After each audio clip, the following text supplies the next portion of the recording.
Sir Jones ఏ రకంగా ఉన్నాయి? Jones ఇదివరకు ఎలా ఉండేది? ఆంధ్రప్రదేశ్ తెలంగాణ కలిసి ఉన్న టైంలో దేర్ ఆర్ 6 జోన్స్. ఓకే, ఏపీలో 4 జోన్స్ ఉంటాయి, తెలంగాణ 2 జోన్స్ ఉంటాయి, సరిపోతుంది. ఇప్పుడు ఏంటి, ఆంధ్రప్రదేశ్లోనూ 13 డిస్ట్రిక్ట్స్ కాస్త 28 డిస్ట్రిక్ట్స్ అయ్యాయి, తెలంగాణలోనూ 10 డిస్ట్రిక్ట్స్ కాస్త 33 డిస్ట్రిక్ట్స్ అయ్యాయి. సో డిస్ట్రిక్ట్స్ అనేవి పెరిగాయి. డిస్ట్రిక్ట్స్ పెరిగినప్పుడు లోకలైజేషన్ ఏ రకంగా ఉండాలి? స్థానికత అంటున్నారు. ఎందుకు? Because today the employment opportunities are getting localized. Even in Andhra Pradesh, during the Jagan's government, they had made sure that 75% of the employment, even in the private industries, go to the local people. Right, ఆ రకంగా మనకి ఒక act అనేది చేశారు. Now ఇప్పుడు చూద్దాం, మనకి different types of jobs ఉన్నాయి. District cadre, zonal cadre and state cadre.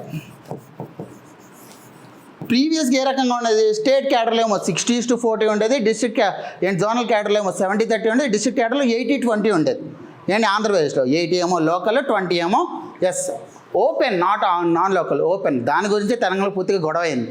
ఏంటంటే ఉస్మానియా యూనివర్సిటీలో one of the institutes, let me tell you, Osmania యూనివర్సిటీలో 80% లోకల్ రిజర్వేషన్ ఉంది అన్నారు. అంటే ఏంటి, వాళ్ళు ఏం డిసైడ్ అయిపోయారు? 20% నాన్ లోకల్కి అని. అంటే ఏంటి, 20% is for the unreserved, not non local. అది డిఫరెన్స్. ఓకే, నా ఇప్పుడు ఏమైంది? With the gazette notification, district క్యాడర్లో 95% goes to the local people. 95% is for the local people and only 5% is for the outers. And వేరేజ్ ఇక్కడి నుంచి zonal క్యాడర్లకు వచ్చి కొంచెం తగ్గుతుంది, 80-20, మళ్ళీ 60-40. అది రైట్. బట్ మ్యాక్సిమం డిస్ట్రిక్ట్ క్యాడర్లో ఏవైతే జాబ్స్ ఉంటాయో, లైక్ జూనియర్ అసిస్టెంట్ జాబ్స్, అవి 95% of the employment goes to the local people. ఏ జోన్ వాళ్ళు ఉంటారో ఆ జోన్లోకే వెళ్తుంది. That is the second thing. And the third important thing in the gazette notification which came, మీకున్న డిస్ట్రిక్ట్స్ అన్నీ కూడా డిఫరెంట్ జోనల్స్ కింద డివైడ్ చేశారు. There are 2 multi zones. Main ఇది ఎలా తీసుకున్నారు అంటే, తెలంగాణకి ఏ విధంగా తీసుకున్నారు, ఏపీకి కూడా అదే విధంగా తీసుకున్నారు. So all the zones that we have and 6 different జోన్స్గా చేసి 2 మల్టీ జోన్స్గా చేశారు.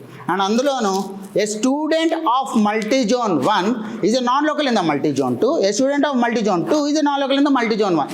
సో మల్టీ జోన్స్ వైజ్గా కూడా లోకలైజేషన్ అనేది చేశారు.